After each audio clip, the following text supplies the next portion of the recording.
पुढची बातमी पाहूया। ठाकरे ब्रँड सांभाळण्यासाठी राज ठाकरे एकटेच खंबीर आहेत असं वक्तव्य मनसे नेते प्रकाश महाजनांनी केलंय। त्याचबरोबर महाराष्ट्र धर्मासाठी कोणी सोबत यायला तयार असेल तर आमचा नकार नाही असंही त्यांनी म्हटलंय। राज ठाकरे उद्धव ठाकरेंच्या युतीबाबत त्यांनी त्यांचं मत व्यक्त केलंय। राज ठाकरे राजकारणात कार्यरत आहेत, तोपर्यंत ठाकरे ब्रँड नेहमीप्रमाणे राहणार, त्याला कोणी मिटवू शकणार नाही असंही त्यांनी म्हटलंय। राज्यभरात सध्या जर पाहिलं तर मोठ्या प्रमाणात शिवसेना आणि मनसे युती संदर्भातील ज्या चर्चा आहेत त्या कुठेतरी होताना पाहिल्या मिळतात। नेमकं खरी परिस्थिती काय आहे, कुठपर्यंत या सर्वपक्षीय चर्चा ज्या आहेत कुठपर्यंत सुरू आहेत? कुठली शिवसेना? उद्धव ठाकरेंची शिवसेना आहे।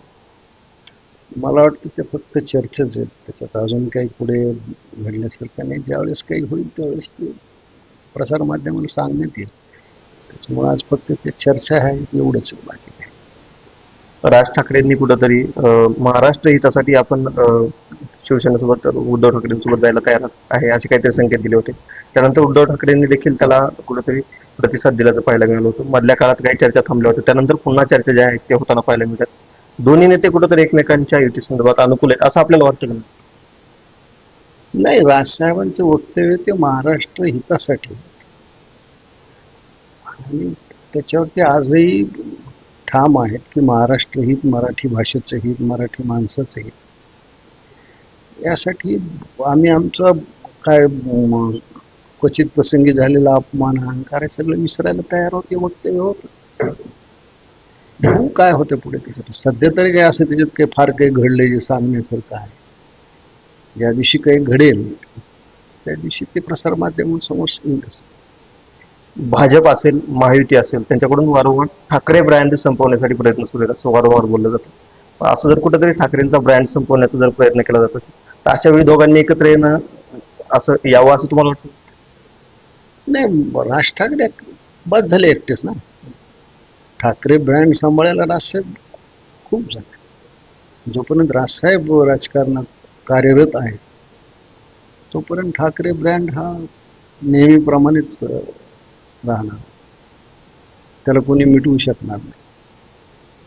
म्हणजे सोबत कोणाला घ्यायची गरज नाही त्यासाठी ठाकरे ब्रँडसाठी सोबत जर कोणी महाराष्ट्र धर्मासाठी कोणी सोबत आलं तर आमचं नाव थोडं, पण ठाकरे ब्रँड सांभाळण्याची जबाबदारी राजसाहेब समर्थपणे पार पाडतात। नसता इतके लोक येऊन भेटतात कशामुळे?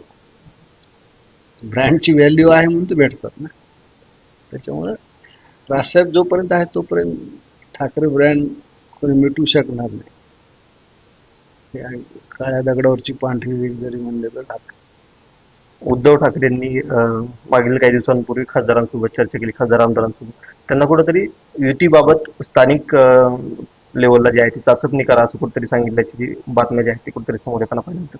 आपल्याला तसे राजसाहेबांकडून काही तशा काही सूचना प्राप्त झालेल्या आहेत का? असं काही सुरू आहे? आमच्या पक्षात तसे काही हालचाल नाही। त्यांच्या पक्षात काय झालं आम्हाला माहीत असण्याचं काही कारण नाही, पण मला आमच्या पक्षात अशी काही चाचपणी वगैरे नक्कीच जर पाहिलं तर आपल्यासोबत प्रकाश महाजनी होते। त्यांनी कुठेतरी सांगितलं की ठाकरे ब्रँड जो आहे तो सांभाळण्यासाठी एकटे राज ठाकरे जे आहेत ते कुठेतरी पुरेसे आहेत। त्यासोबतच त्यांनी आबू आदिलवर देखील निशाणा साधलेला आहे, कुठेतरी आमची जी सहनशीलता आहे ती तुटू देऊ नका असंच विधान जे आहे ते आता प्रकाश महाजनांनी केलेलं। ओंकार कुलकर्णी, NDTV मराठी, धाराशिव।